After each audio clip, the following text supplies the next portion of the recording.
Halo teman-teman semuanya, apa kabar? Semoga semuanya dalam keadaan sehat ya teman-teman. Nah kali ini saya mau membuat video kelanjutan ya teman-teman, di mana video saya kemarin itu kan pembahasannya tentang Ishak dan Ismail. Dan itu belum selesai ya teman-teman.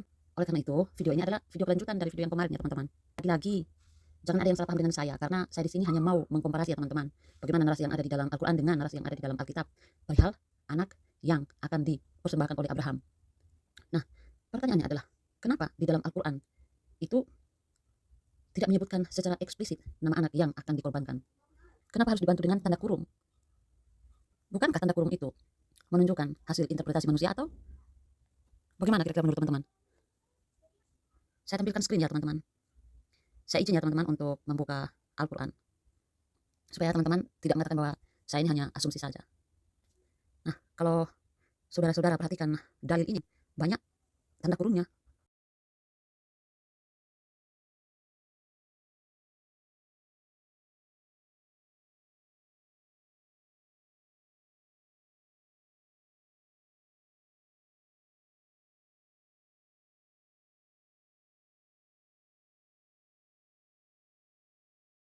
Banyak saudara-saudara kita yang muslim ya teman-teman. Mereka selalu mengklaim bahwa Muhammad itu berasal dari keturunan Ismail. Muhammad kan nabi ya teman-teman.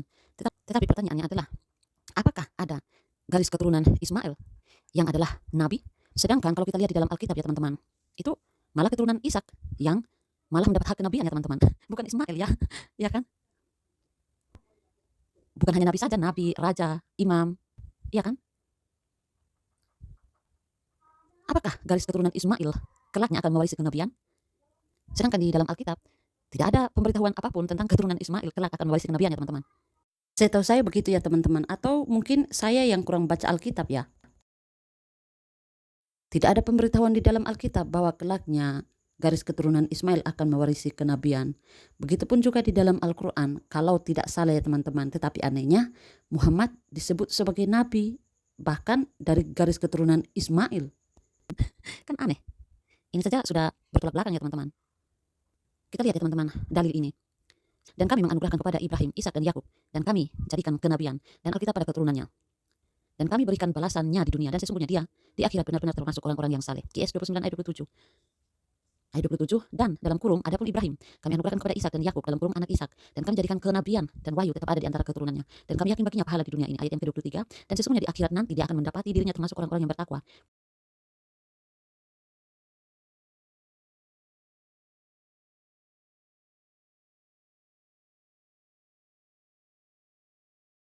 Pertanyaannya adalah, kita sudah lihat dalilnya ya teman-teman. Jika tidak ada jaminan dari Allah bahwa keturunan Ismail yang akan mewarisi kenabian, terus untuk apa ngotak-ngatik garis keturunan Muhammad? Maksudnya untuk apa dicocok-cocokin ke Ismail?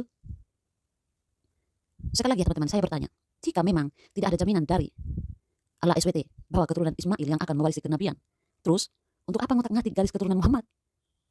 Bahkan dicocok-cocokin ke Ismail dengan memakai Al-Quran ya teman-teman.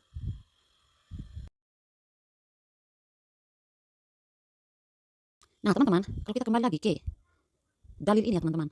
Ketika anak itu sampai pada dalam kurung umur, ia sanggup bekerja bersamanya. Ia dalam kurung Ibrahim berkata, "Wahai anakku, sesungguhnya aku bermimpi bahwa aku menyembelihmu. Pikirkanlah apa pendapatmu." Dia dalam kurung Ismail menjawab, "Wahai ayahku, lakukanlah apa yang diperintahkan dalam kurung Allah kepadamu. Insya Allah engkau akan mendapatiku termasuk orang-orang sabar." Nah kalau kita lihat ini ya teman-teman, dalam teks Arabnya itu memang tidak ada tertulis kata Ismail ya teman-teman. Ini perlu digarisbawahi ya teman-teman.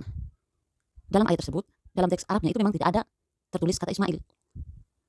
Dan apabila ditambah, seperti misalnya terjemahan Indonesia atau Malaysia, maka akan masuk daftar. Silakan saudara-saudara sendiri yang berpikir itu ya teman-teman. Kok bisa ya Allah SWT itu lupa mengatakan akan ada nabi lahir dari keturunan Ismail? Seharusnya kan ada pemberitahuan ya teman-teman sebelumnya. Tapi di dalam Al-Quran malah mengatakan Yang mendapat hak kenabian itu dari keturunan Ishak, bukan hanya.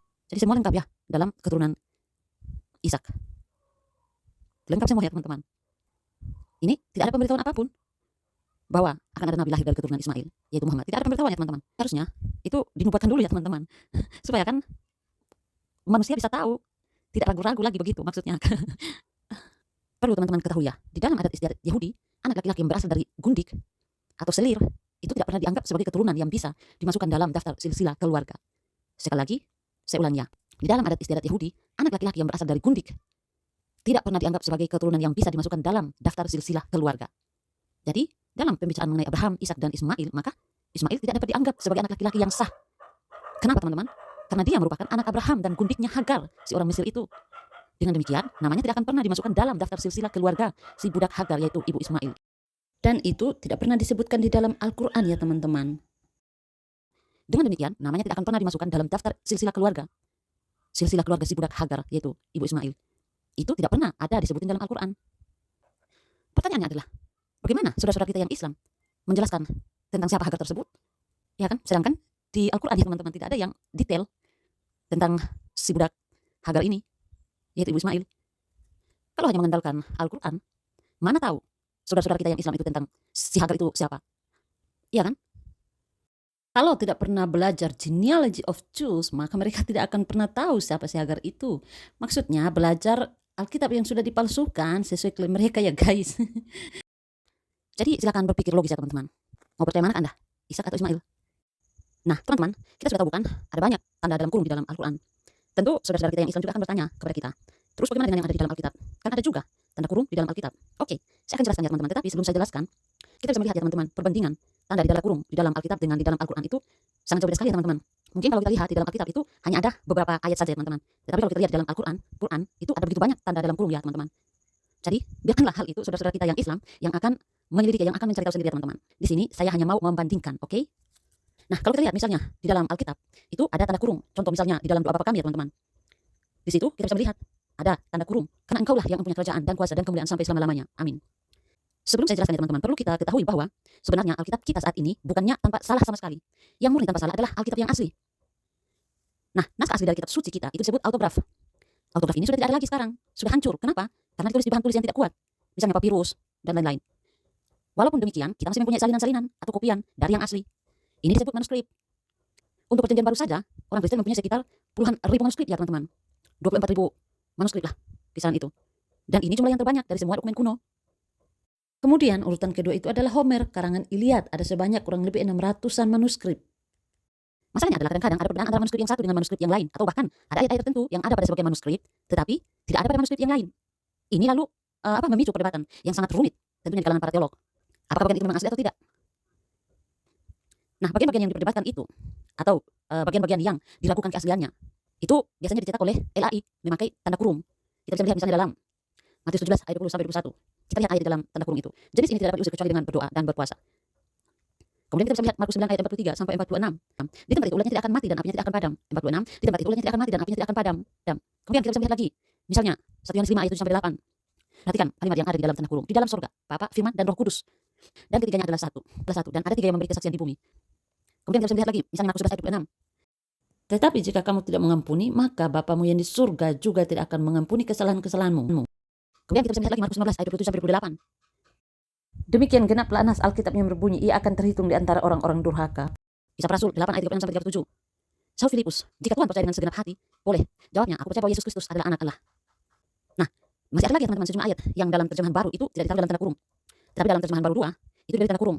Misalnya seperti Markus 16 ayat 8 sampai 20. Yohanes 7 ayat 53. Yohanes 8 ayat 11. Perempuan yang kedapatan bersinah. Yohanes 5 ayat 3, ayat 4. Malaikat yang menggoncang air kolam Bethesda. Biasanya kalau terjadi perbedaan manuskrip semacam ini ya teman-teman, maka ada banyak teori yang dipakai untuk menentukan mana yang sesuai atau mana yang mendekati aslinya. Dua teori diantaranya adalah, pertama, apakah bagian itu ada pada manuskrip yang lebih tua atau lebih muda. Prinsipnya adalah yang lebih tua itu yang mendekati asli. Kemudian teori kedua, apakah bagian itu didukung oleh mayoritas manuskrip atau tidak. Di sini prinsipnya adalah yang lebih banyak yang mendekati asli. Sudah paham kan? Nah itu berarti bahwa manuskrip memang bisa salah ya teman-teman. Yang bebas dari salah adalah autografnya. Perlu digarisbawahi di sini ya teman-teman. Yang bebas dari salah adalah autografnya, naskah aslinya.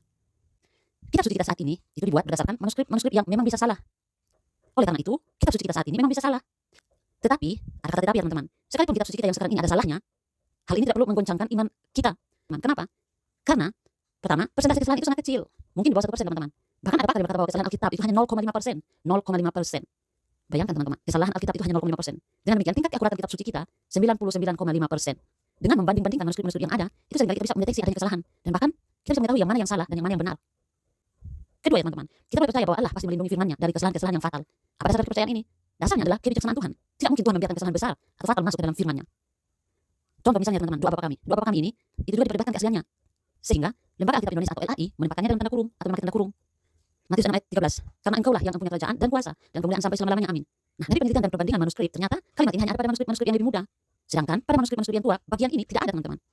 Dengan demikian, kuat dugaan bahwa bagian ini memang tidak ada dalam naskah asli kitab suci, melainkan ditambahkan di kemudian hari. Banyak para pakar biblika juga ya teman-teman yang mengatakan seperti itu. Tidak bisa dipungkiri ya teman-teman. Dan kita harus mengakui itu. Nah, pertanyaannya kalau memang tidak asli, lalu bagaimana kok tahu-tahu bisa muncul dalam sebagian manuskrip yang lebih muda? Jadi, kelihatannya di dalam penggunaan doa Bapa Kami pada gereja-gereja pertengahan abad kedua ya teman-teman. Mereka itu menambahkan semacam doksologi. Puji-pujian di akhir dari doa Bapa Kami yang mereka ucapkan sebagaimana kebiasaan orang-orang Yahudi di sinagog. Dan doksologi atau puji-pujian tersebut itu mereka modifikasi dari kitab apa? Dari kitab Pertama Tawarik. Pertama Tawarik 29 ayat 10 sampai 13. Kita baca ya teman-teman.